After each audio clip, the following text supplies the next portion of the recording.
ایک صاحب کہنے لگے, بہشتی زیور ہے نا, میں اکثر ترغیب دیتا ہوں, تسہیل بہشتی زیور فقہ کی کتابیں رکھیں پڑھیں. ایک صاحب کہنے لگے اس میں مسائل قرآن و حدیث کے خلاف ہیں. اعتراض کرنے والے کرتے ہیں. میں نے کہا مثال کے طور پر, یہ میرا ٹاپک نہیں ہے, اب آ گیا تو بس یہ بات کر کے میں آگے چلتا ہوں. میں نے کہا مثال کے طور پر, انہوں نے کہا کہ اس میں مسئلہ لکھا ہوا ہے کہ ایک آدمی نے شادی کی پاکستان میں, بیوی اس کی امریکہ میں, فون پہ نکاح ہو گیا. صحیح ہے نا؟ بندہ کہاں ہے؟ پاکستان میں. لڑکی کہاں ہے؟ امریکہ میں. واقعی لکھا ہوا ہے ایسے. پاکستان امریکہ کی مثال نہیں ہے, لیکن بہت ڈسٹینس پہ ہیں کہ ان کا آپس میں ملنا ممکن ہی نہیں ہے.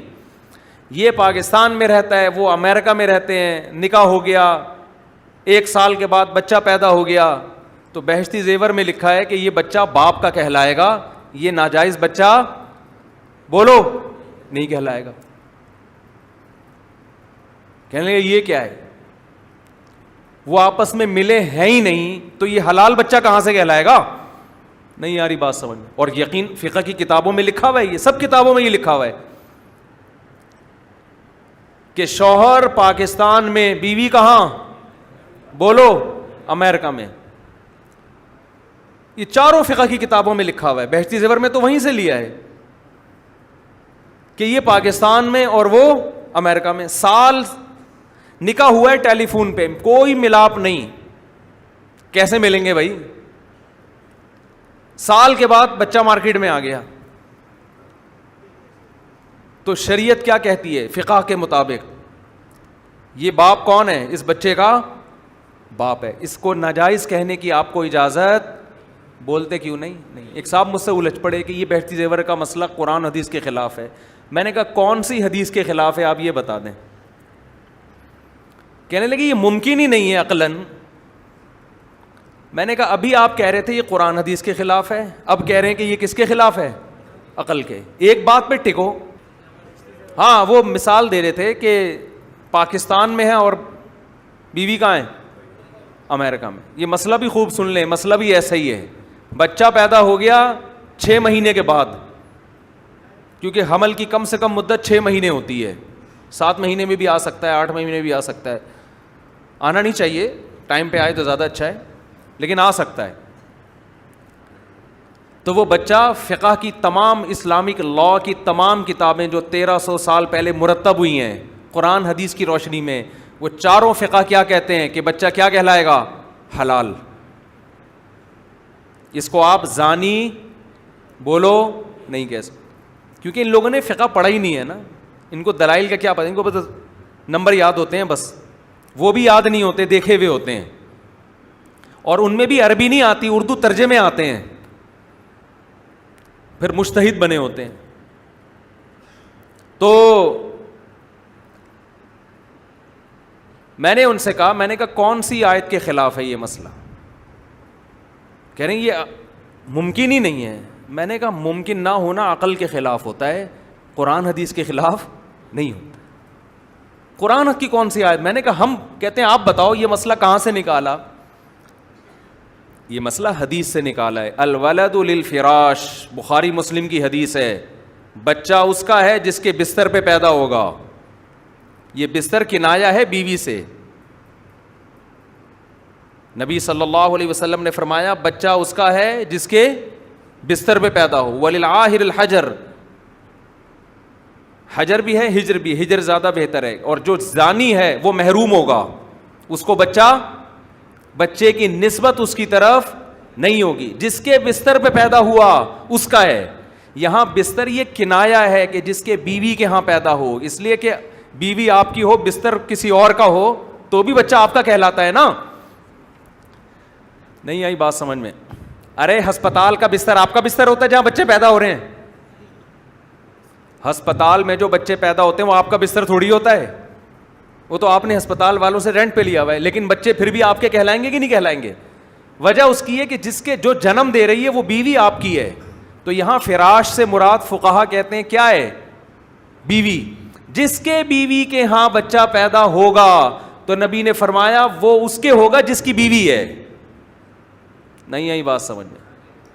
جس عورت کے ہاں بچہ پیدا ہوگا تو وہ بچہ اس کا کہلائے گا, یہ عورت جس کی بیوی ہے, زانی کو بچہ اس کی طرف نسبت ہی نہیں ہوگی. اب سوال پیدا ہوتا ہے کہ یہ تو پاسبل ہی نہیں ہے. اسلامی لا ہے, یہ قانون ہے. بعض قانون بنائے جاتے ہیں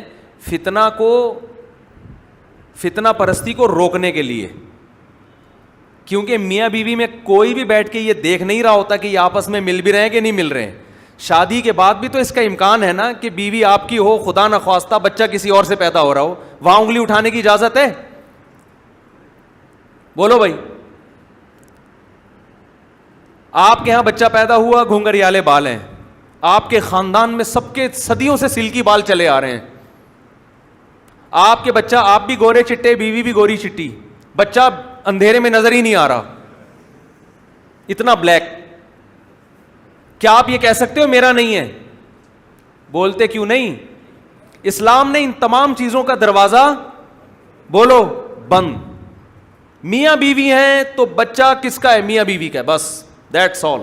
یہ لا ہے, چاہے عقل میں آئے نہ آئے, تاکہ یہ جو نسب پہ انگلیاں اٹھانے کا دروازہ ہمیشہ کے لیے بند ہو جائے. ہاں, اس کی اجازت شوہر کو ہے کہ وہ نفی کرے کہ میرا نہیں ہے. شوہر کہہ سکتا ہے. میں سمجھا پا رہا ہوں اپنی بات؟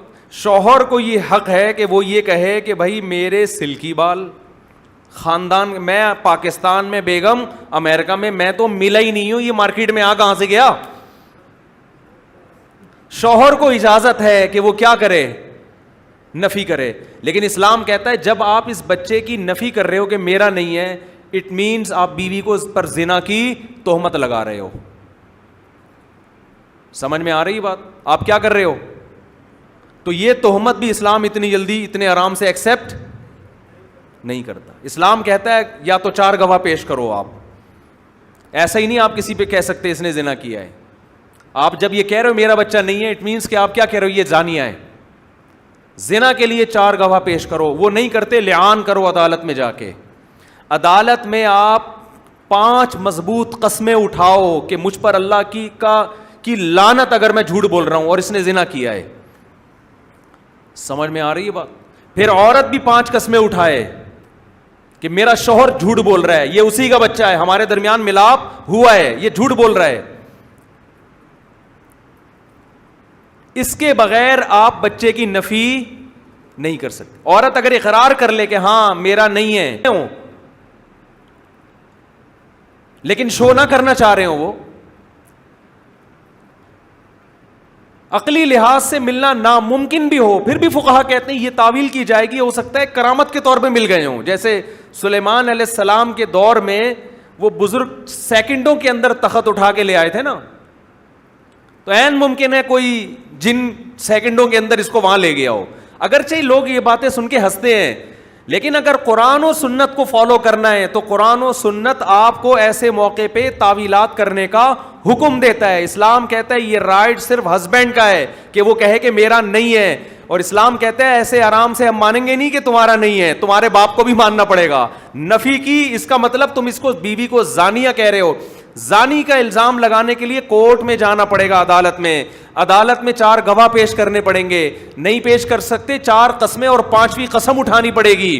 اس کے بعد بچے کی تم سے نفی ہوگی.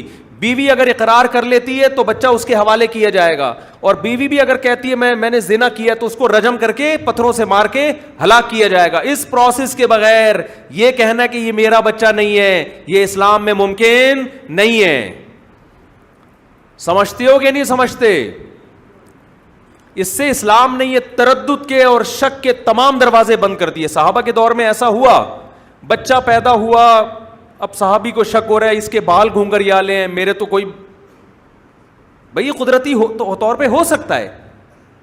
ایک صحابی آئے, نبی سے عرض کیا یا رسول اللہ میرے بچہ کے بال جو ہے نا کرو ہیں, کوئی اس طرح کی روایت, پورے الفاظ مجھے یاد نہیں, تو میں تو ایسا نہیں ہوں, نہ میرے والد ایسے.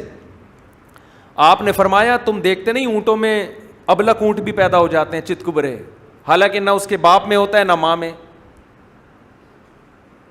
تو وہ کہتے ہیں یا رسول اللہ ہو سکتا ہے کوئی پہلے 8-10 پشتوں پیچھے کوئی اونٹ ہو, اس کا کلر آ گیا ہو. فرمایا یہاں بھی یہ ممکن ہے. سمجھتے ہیں؟ لعلہ عرق نزعہا، کوئی رگ کھنچ گئی ہو پچھلی نسل میں، یہ ممکن ہے. آپ کے صدیوں جدی پشتی باپ دادا میں کسی کا افریقہ سے تعلق ہو، اسپرنگ والے بال ہو ان کے، کوئی نسل کھنچ کے آ گئی ہو، تو اسلام نے یہ دروازہ کیا کر دیا؟ بولو بند. لیکن جس نے پراپر طریقے سے اسلامک لا پڑھا نہیں ہوتا وہ کیڑا ہی نکالتا رہے گا بیٹھ کے، یہ حدیث کے خلاف، یہ قرآن کے خلاف، یہ حدیث کے خلاف.